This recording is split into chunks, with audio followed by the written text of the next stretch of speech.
Hello friends, मी दीपाली कदम. आम्ही आज एका नव्या चॅनलला सुरुवात करत आहोत. आमच्या चॅनल थ्रू आम्ही तुम्हाला सोप्या पद्धतीने अभ्यास कसा करायचा, कसे लर्न करायचे हे शिकवणार आहोत. आज आम्ही 8th स्टँडर्डपासून सुरुवात करत आहोत. आज आपण 8th स्टँडर्ड सायन्समधील पहिला लेसन शिकणार आहोत.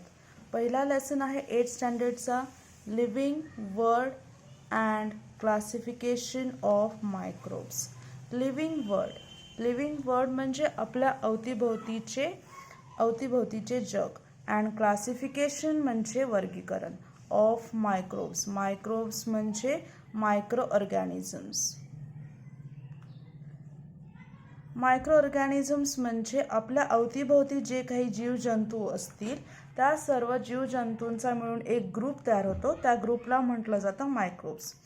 आता फर्स्ट पॉईंट जो आहे आपल्या बुकमध्ये तो आहे biodiversity and need of classification. Biodiversity म्हणजे काय? बायोडायव्हर्सिटी म्हणजे जैवविविधता. डायव्हर्सिटी आपल्या अवतीभोवती आपण बघतो की खूप साऱ्या प्राण्यांमध्ये, वनस्पतीमध्ये विविधता बघायला मिळते. तसेच खूप सारे मायक्रो ऑर्गॅनिझम ह्यांच्यामध्येही विविधता बघायला मिळते. तर ह्या बायोडायव्हर्सिटी म्हणजेच जैवविविधता जी आपल्याला आपल्या अवतीभोवती बघायला मिळते. Need of classification. तर नीड म्हणजे गरज. नीड ऑफ क्लासिफिकेशन म्हणजे वर्गीकरण. आता ही जी क्लासिफिकेशनची गरज जी आहे ती का होते? तर आपण समजा एखाद्या मायक्रो ऑर्गॅनिझमचा अभ्यास करायला घेतला तर तो अभ्यास करताना आपल्याला त्याला कोणत्या ग्रुपमध्ये डिवाइड करायचं किंवा त्याच्या गुणधर्मानुसार, त्याच्या कॅरेक्टरनुसार, त्याच्या लाईफस्टाईलनुसार आपण त्याला कोणत्या ग्रुपमध्ये वर्गीकरण करणार आहोत हे बघितलं जातं. त्यासाठी आपल्याला क्लासिफिकेशनची गरज असते. तर हे क्लासिफिकेशन जे आहे ते आपण तर आपण अभ्यास करायला बसलो आणि लगेच वर्गीकरण होत नाही. तर हे वर्गीकरण होत असताना त्याच्यामागे खूप मोठा अभ्यास असतो, खूप साऱ्या सायंटिस्टचा अभ्यास असतो, त्यांचा रिसर्च असतो आणि मग ते मायक्रो ऑर्गॅनिझम त्यांच्या कॅरेक्टरनुसार, त्यांच्या सिमिलरिटीनुसार आणि डिसिमिलरिटीनुसार वेगवेगळ्या ग्रुपमध्ये डिवाइड केले जातात. The first point, all the living organisms on earth have adapted according to geographical regions, food ingestion, defense, etc. Adapted म्हणजे काय? तर ते आपल्यामध्ये जे काही वातावरणानुसार जे काही बदल घडवून आणतात त्याला म्हटलं जातं अडॅप्टेड. म्हणजेच आपल्यामध्ये जे अवतीभोवतीच्या वातावरणानुसार जी अनुकूलता घडवून आणतात त्याला म्हटलं जातं अडॅप्टेड. म्हणजेच जर एखादा ऑर्गॅनिझम हा एका ठिकाणाहून दुसऱ्या ठिकाणी जेव्हा येतो, म्हणजेच हिमाचल प्रदेशातून तो जर वाळवंटामध्ये आला असेल तर त्याच्यामध्ये जो काही बदल होतो, त्याच्या बाह्य किंवा आंतरबाह्य स्ट्रक्चरमध्ये जो काही बदल होतो तो बदल म्हणजेच त्याला म्हटलं जातं अडॅप्टेशन. आता अडॅप्टेशन कशानुसार घडलं जातं? तर according to the geographical regions, food injection and defence. Geographical region म्हणजे त्याचा भौगोलिक प्रदेश, ज्या भौगोलिक प्रदेशामध्ये तो राहत आहे. फूड इंजेक्शन म्हणजे त्याचा अन्न घेण्याची जी काही पद्धती आहे किंवा अन्न ग्रहण करण्याची जी काही पद्धत आहे. डिफेन्स म्हणजे तो स्वतःचं संरक्षण करण्यासाठी ज्या पद्धती वापरतो, कोणत्या पद्धती वापरतो, कशा पद्धती वापरतो आणि जे काही घडून आणतो, ह्या सगळ्यांचा एकत्रितरित्या जो काही परिणाम होतो तो असतो अडॅप्टेशन. तर आता आपण फर्स्ट पॉईंट काय बघितला? All the living organisms on the earth have adapted according to geographical regions, food injection, defence, etcetera. म्हणजेच कोणताही ऑर्गॅनिझम जो अर्थवर आहे तो अडॅप्टेड होतो, म्हणजेच तो स्वतःमध्ये काही बदल घडवून आणतो. कशानुसार? तर जिओग्राफिकल रिजननुसार, फूड इंजेक्शननुसार आणि डिफेन्सच्या जो काही पद्धती वापरतो त्याच्यानुसार जो काही घडवून आणतो त्याला. तर आता एव्हरी अडॅप्टेड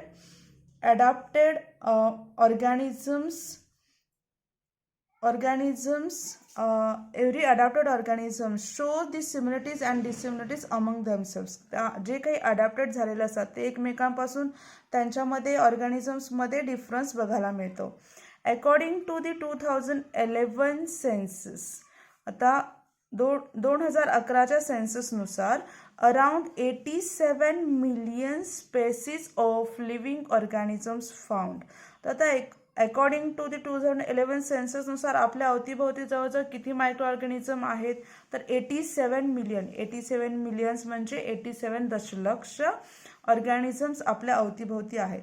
तर आता हे जे एवढे सगळे जे स्पेसीज आहेत मायक्रो ऑर्गॅनिझम्सच्या, तर त्यांचं वर्गीकरण कसं केलं जातं? They are divide them into groups and subgroups. कशानुसार हे केलं जातं? तर depends on their similarities and dissimilarities.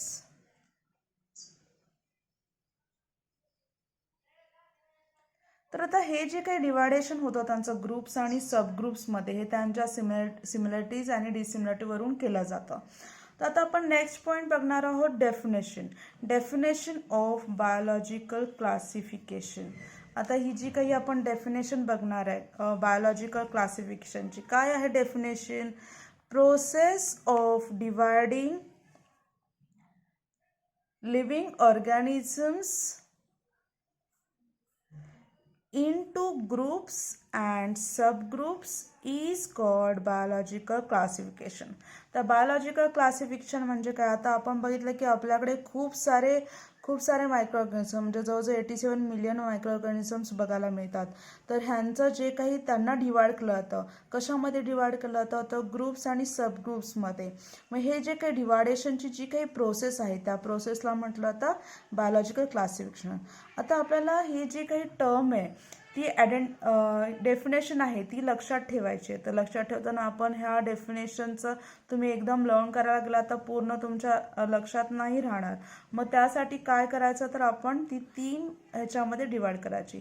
Process of dividing living organisms into groups and sub groups is called biological classification. बघा, ही डेफिनेशन आपण 3 पार्ट्समध्ये divide करणार आहे. Process of dividing living organisms into groups and sub groups is called biological classification.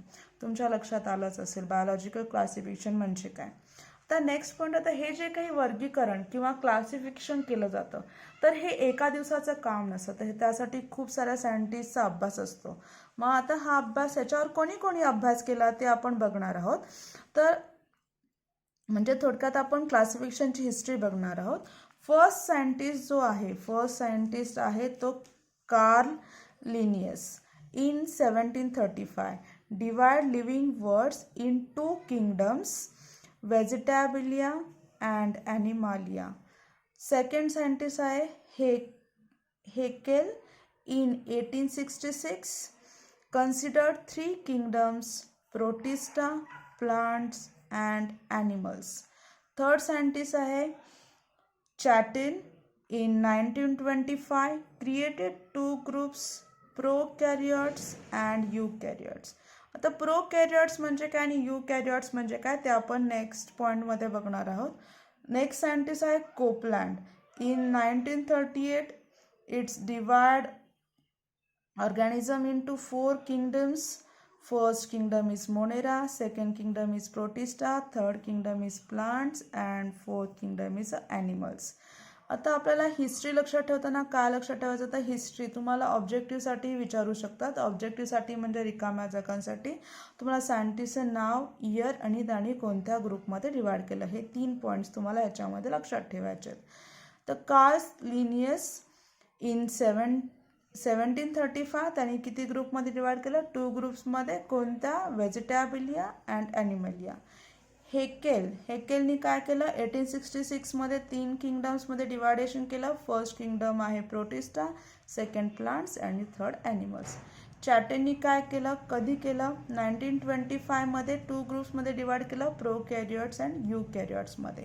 कोपलँडनी काय केलं, in 1938 divide 4 किंगडममध्ये डिवायडेशन केलं, Monera, Protista, plants and animals. ही आहे आता क्लासिफिकेशनची हिस्ट्री. आता आपण नेक्स्ट पॉईंट जो बघणार आहे,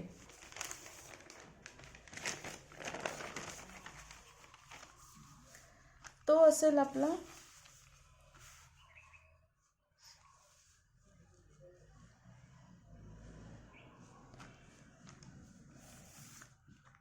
असेल classification by Robert Harding Whittaker in 1920 to 1980. For classification Whittaker consider following criteria. त्यांनी खालील क्रायटेरिया कन्सिडर केले. आता हा विटाकर कोण आहे, तो कोण आहे तर Whittaker was a American इकॉलॉजिस्ट. He divided it into the 5 groups. तर कोणते क्रायटेरिया त्यांनी बघितले. क्रायटेरिया म्हणजे काय, तर आता क्रायटेरिया म्हणजे काय थोडक्यात सांगायचं तर क्रायटेरिया म्हणजे आपण जेव्हा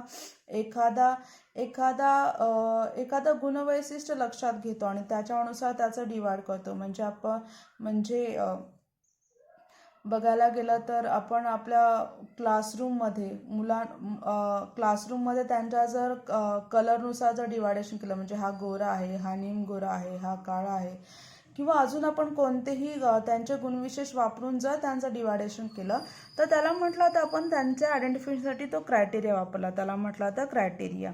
तर आता विटाकर जो आहे त्यांनी क्रायटेरियासाठी 5 ग्रुप्समध्ये डिवायडेशन केलं. First criteria is complexity of cell structure. Second criteria is a complexity of organisms. Third criteria is a mode of nutrition. Next criteria is a fourth life cycle. And third is phylogenetic relationship. आता हे जे काही 5 criteria त्यांनी हे divide केले 5 क्रायटेरियामध्ये. First आहे complexity of a sale. आता आपण फर्स्ट बघूया कॉम्प्लेक्सिटी म्हणजे काय. तर कॉम्प्लेक्सिटी म्हणजे तर त्यांची जी काही गुंतागुंत आहे कशाची, जर ऑफ अ सेल स्ट्रक्चरच्या गुंतागुंतीनुसार म्हणजेच त्यांच्या रचनेनुसार जो काही त्यांनी डिवायडेशन केलं आहे ग्रुपचं ते ह्या क्रायटेरियामध्ये येणार. नेक्स्ट आहे कॉम्प्लेक्सिटी ऑफ ऑर्गॅनिझम. ह्याच्यामध्ये काय येणार तर ऑर्गॅनिझमच्या नुसार त्याने डिवायडेशन केलं. Next is a mode of nutrition. त्याच्या न्यूट्रिशनच्या पद्धतीनुसार त्यांनी हे डिवायडेशन केलं. फोर्थ आहे लाईफस्टाईल. त्याच्या लाईफस्टाईल म्हणजे त्याच्या जगण्याच्या पद्धतीनुसार ते डिवायडेशन केलं. आणि फिफ्थ आहे फायलोजेनेटिक रिलेशनशिप. म्हणजे त्यांचा जातीचा जो काही विकास झाला त्याच्यानुसार त्यांनी ते डिवायडेशन केलं आहे. आता फर्स्ट बघूया आपण complexity of a cell structure. Complexity of cell स्ट्रक्चरमध्ये फर्स्ट त्यांनी 2 ग्रुपमध्ये डिवायडेशन केलं आहे, प्रोकॅरियोट्स अँड युकॅरियोट्स. तर प्रोकॅरियोट म्हणजे काय आणि युकॅरियोट म्हणजे काय. तर प्रोकॅरियोट प्रो म्हणजे बिफोर.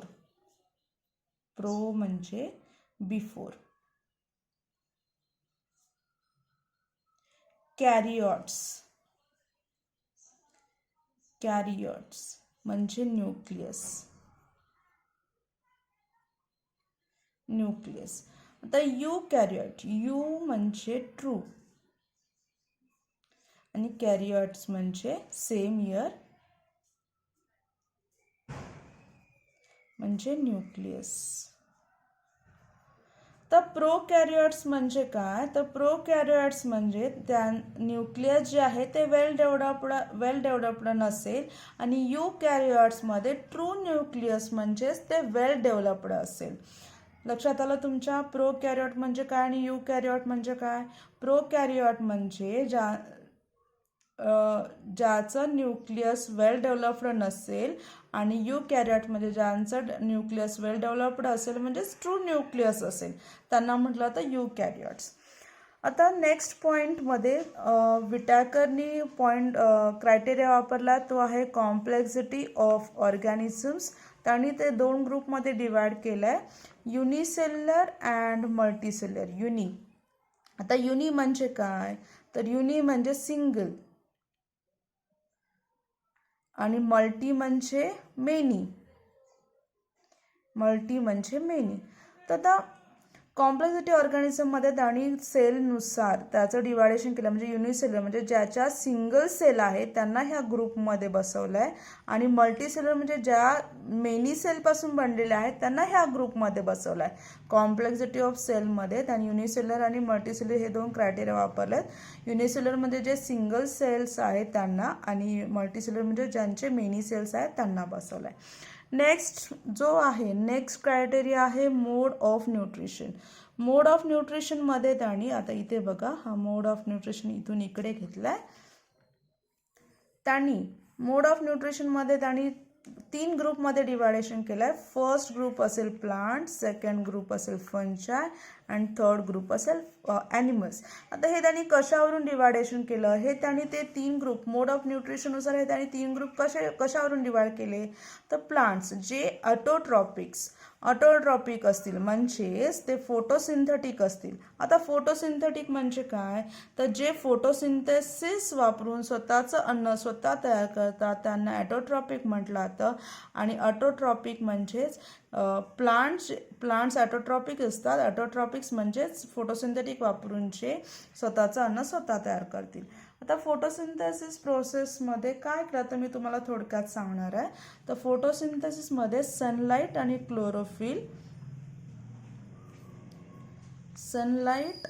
क्लोरोफिल वापरून क्लोरोफिल हा वनस्पतीमधला एक घटक असतो प्लांट सेलमधील. तर त्या वापरून फोटोसिंथेसिस प्रोसेस थ्रू प्लांट स्वतःचं अन्न स्वतः तयार करतात, म्हणून त्यांना ऑटोट्रॉपिक म्हटलं जातं. तर फंजायला म्हटलं जातं सॅप्रोफायटिक म्हणजे काय, तर फंजाय हे सॅप्रोफायटिक ग्रुपमध्ये येतात. म्हणजेच फंजाय ॲब्सॉर्ब फ्रॉम डेड ऑर्गॅनिझम. म्हणजे फंजाय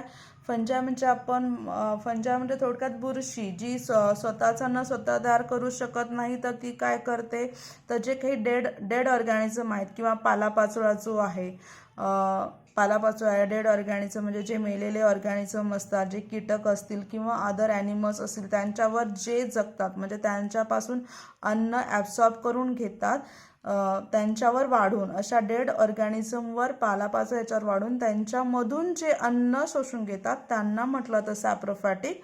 आणि सॅप्रोफायटिक ग्रुपमध्ये कोण येतं तर फंजाय येतात, थोडक्यात बुरशी येते. तर ॲनिमल्स, नेक्स्ट ग्रुप आहे ॲनिमल्स हे हेट्रोट्रॉपिक असतात आणि त्यांना इंजेस्टिव्ह असतात, म्हणजे ते अन्न ग्रहण करू शकतात. हेट्रोट्रॉपिक म्हणजे जे ॲटोट्रॉपिक प्लांटवर डिपेंड असतात त्यांना म्हटलं तर हेट्रोट्रॉपिक. प्लांट्सवर आणि ते स्वतः काही ॲनिमल्सवरही डिपेंड्स असतात, सो म्हणून त्यांना हेट्रोट्रॉपिक म्हटलं जातं. हा झाला थर्ड क्रायटेरिया तुमच्या लक्षात आला. थर्ड क्रायटेरियामध्ये 3 येतात, प्लांट, फंजाय, ॲनिमल्स. प्लांट्स असतील ॲटोट्रॉपिक, फंजाय असतील सॅप्रोफायटिक, ॲनिमल्स असतील हेट्रोट्रॉपिक. ॲटोट्रॉपिक म्हणजे काय, जे फोटोसिंथेटिक प्लांट्स असतील. सॅप्रोफायटिक म्हणजे काय, जे ॲब्सॉर्प्शन फ्रॉम डेड ऑर्गॅनिझमपासून घेतील. आणि हेट्रोट्रॉपिक म्हणजे काय, जे इंजेस्टिव्ह असतील. आता नेक्स्ट फोर्थ क्रायटेरिया जो विटाकरनी वापरला तो आहे लाईफस्टाईल. आता ह्या लाईफस्टाईलमध्ये काय येणार, तर लाईफस्टाईलवरून त्यांनी जे काही डिवायडेशन केलं आहे प्लांटचं ते कशामध्ये केलं आहे, ग्रुपचं ऑर्गॅनिझमचं. तर प्लांट्स, ॲनिमल्स आणि फंजाय. आता प्लांट्स, ॲनिमल्स आणि फंजाय आपण वरती ह्या क्रायटेरियामध्येही बघितलं, परंतु त्यांच्यामध्ये मोड ऑफ न्यूट्रिशन होता. तर आता ह्याच्यामध्ये काय आपण बघतोय, लाईफस्टाईल बघतोय, म्हणजे प्रोड्युसर्स जे स्वतःचं अन्न स्वतः तयार करतील. ॲनिमल्स म्हणजे कन्झ्युमर जे प्लांट्सवर डिपेंड्स असतील. आणि फंजाय म्हणजे डिकम्पोजर. तर फंजाय काय करतात, डिकम्पोज करण्याचं म्हणजेच कुजवण्याचं काम करतात. ते एखाद्या डेड ऑर्गॅनिझम, की आपण इथेच बघितलं की ते डेड ऑर्गॅनिझमवर वाढतात, ते फक्त वाढत नाहीत तर त्यांना कुजवण्याचंही काम करतात, म्हणून त्यांना म्हटलं तर डिकम्पोजर म्हटलं जातं. तर हा फोर्थ ग्रुपमध्ये हे येतं, प्लांट्स, ॲनिमल्स आणि फंजाय. ह्या थर्ड ग्रुपमध्ये सेम येतात, प्लांट्स, ॲनिमल्स अँड फंजाय, परंतु इथे त्यांचा मोड ऑफ न्यूट्रिशन असेल आणि इथे त्यांची लाईफस्टाईल असेल. आता नेक्स्ट फिफ्थ ग्रुप जो येतो तो फायलोजेनेटिक रिलेशनशिप येतो. फायलोजेनेटिक रिलेशनशिप म्हणजे काय, तर त्यांच्या जातीचा जो त्यांच्या उत्पत्तीनुसार त्यांचा जो काही जाती विकास झालेला आहे त्याच्यानुसार ह्याचं डिवायडेशन होतं. तर ह्याच्यामध्ये कोण येतात, तर प्रोकॅरियोट येतात आणि युकॅरियोट येतात, युनिसेल्युलर येतात आणि मल्टीसेल्युलर येतात. ठीक आहे. आता हा विटाकरचं क्लासिफिकेशन तुमच्या बुकमध्ये ना थेरॉटिकल दिलं आहे. आता हे थेरॉटिकल दिलं तर मी तुम्हाला चार्ट थ्रू कसा अभ्यास करायचा हे मी तुम्हाला थोडक्यात एक्सप्लेन केलं आहे. तुम्ही जर रॉबर्ट विटाकर तर तुम्ही थेरॉटिकल जर पार्ट बघितला तर तुम्ही एक एक पॉईंट करत गेलात तर तो तुमच्या लक्षात राहत नाही. मग त्यासाठी आपण हे चार्ट थ्रू अभ्यास केला. म्हणजे एक चार्ट जसा मी इथे तुम्हाला बनवून दाखवला तसा जर तुम्ही बनवलात चार्ट, तुम्हाला ते लर्न करायला सोपं जातं. म्हणजे ह्याच्यामध्ये कोणता पॉईंट आहे, फर्स्ट क्रायटेरिया घ्यायचा, त्याच्यामध्ये दोघं येतात. सेकंड क्रायटेरिया याच्यामध्ये दोघं येतात, कोण येतात ते लक्षात ठेवायचं. मग थर्ड क्रायटेरिया लक्षात ठेवायचा, मग फोर्थ क्रायटेरिया लक्षात ठेवायचा आणि मग फिफ्थ क्रायटेरिया लक्षात ठेवायचा. ह्या पद्धतीने तुम्ही गेला तर ते एकदम तुमचा अभ्यास सोपा होऊन जाईल आणि तुम्हाला लर्न करायला लक्षात ठेवायलाही सोपं जाईल. ठीक आहे. आता नेक्स्ट आपण जो पॉईंट बघणार आहोत तो आहे 5 kingdom system of classification. 5 kingdom system of classification. आता हा तुमच्या बुकमध्ये दिलेला चार्ट आहे. 5 किंगडम सिस्टीम ऑफ क्लासिफिकेशनमध्ये लिव्हिंग ऑर्गॅनिझमचं डिवायडेशन त्यांनी प्रोकॅरियोट्स अँड युकॅरियोट्समध्ये केलेलं आहे. तर आपण प्रोकॅरियोट म्हणजे काय बघितलं आहे, युकॅरियोट म्हणजे काय बघितलं आहे. प्रोकॅरियोट म्हणजे युनिसेल्युलर, जे युनिसेल्युलर असतात ते प्रोकॅरियोट्समध्ये येतात.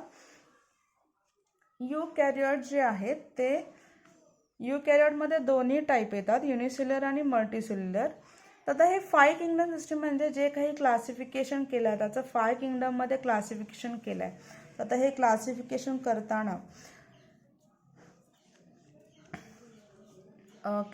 करताना म्हणजेच वर्गीकरण करताना काही किंगडम्स हे क्रायटेरिया बनवले जातात. म्हणजेच कोणते क्रायटेरिया बनवले जातात, तर फर्स्ट येतो किंगडम म्हणजे हा जो आपण आता 5 किंगडम सिस्टीम बघतो तो किंगडम. नंतर येतो फायलम नंतर येतो क्लास नंतर येतो ऑर्डर नंतर येतो फॅमिली नंतर येतो जीनस नंतर येतो स्पेसीज. तर हे काही क्रायटेरिया वापरले जातात, kingdom, phylum, class, order, family, genus आणि स्पेसीज. तर आता हे क्लासिफिकेशनचे क्रायटेरिया आहेत. तर क्रायटेरिया नाही म्हणतो ना, ग्रुप्स आहेत, क्लासिफिकेशनसाठी वापरले जाणारे ग्रुप्स आहेत. तर 5 किंगडम सिस्टीम ऑफ क्लासिफिकेशन तुमच्या बुकमध्ये जी दिली आहे ते बघूया आपण. लिव्हिंग ऑर्गॅनिझम त्यांच्या 2 ग्रुपमध्ये डिवायडेशन केलं तर प्रोकॅरियोट्स, युकॅरियोट्स. प्रोकॅरियोटमध्ये युनिसेल्युलर येतात, युकॅरियोट्समध्ये युनिसेल्युलर, मल्टीसेल्युलर येतात. तर युनिसेल्युलर मध्ये फर्स्ट किंगडम येतो मोनेरा, तो येतो प्रोकॅरियोट्समध्ये. सेकंड किंगडम युनिसेल्युलरमध्ये येतो प्रोटिस्टा, तो येतो युकॅरियोट्समध्ये. आणि मल्टीसेल्युलरमध्ये 3 किंगडम्स येतात, किंगडम फंजाय, किंगडम प्लांटी आणि किंगडम ॲनिमॅलिया. तर किंगडम फंजाय जो आहे, fungi cell wall is present. फंजायमध्ये काय असते, सेल वॉल प्रेझेंट असते. ऑर्गॅनिझम्स कांट परफॉर्म फोटोसिंथेसिस, परंतु ऑर्गॅनिझम फोटोसिंथेसिस घडवून आणत नाहीत, म्हणजेच त्यांच्यामध्ये स्वतःचं अन्न तयार करण्याची क्षमता नसते. किंगडम प्लांटीमध्ये सेल वॉल प्रेझेंट असते, बट ऑर्गॅनिझम परफॉर्म फोटोसिंथेसिस, परंतु ऑर्गॅनिझम काय करतात,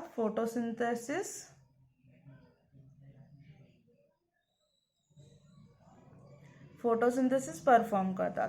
नेक्स्ट किंगडम आला किंगडम ॲनिमॅलिया, नो सेल वॉल. त्याच्यामध्ये ॲनिमॅलिया किंगडममध्ये सेल वॉल अब्सेंट असते.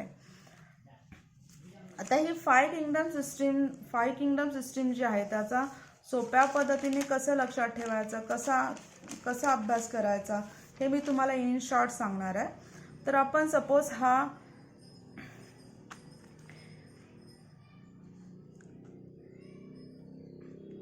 आता आपण हा बघूया, हे 5 किंगडम्स, हे असतील तुमचे 5 किंगडम्स. तर फर्स्ट किंगडम आपला कोणता आहे? Kingdom Monera. सेकंड किंगडम आहे प्रोटिस्टा.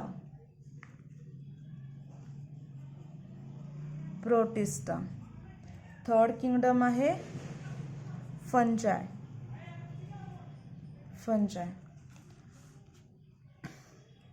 नेक्स्ट किंगडम आहे प्लांटी.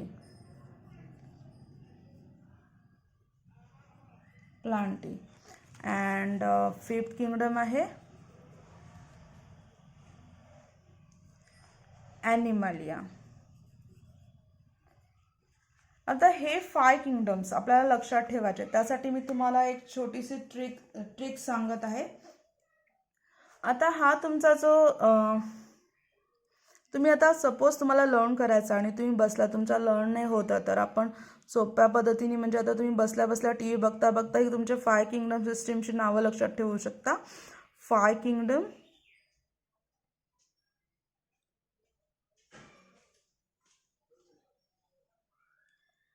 किंगडम, फर्स्ट असेल मोनेरा. फर्स्ट किंगडम आपला कोणता आहे? मोनेरा. सेकंड किंगडम आपला कोणता आहे? प्रोटिस्टा.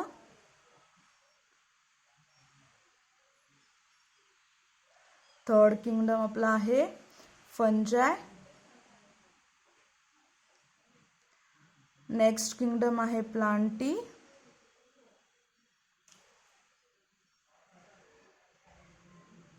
अँड लास्ट किंगडम आहे ॲनिमलिया.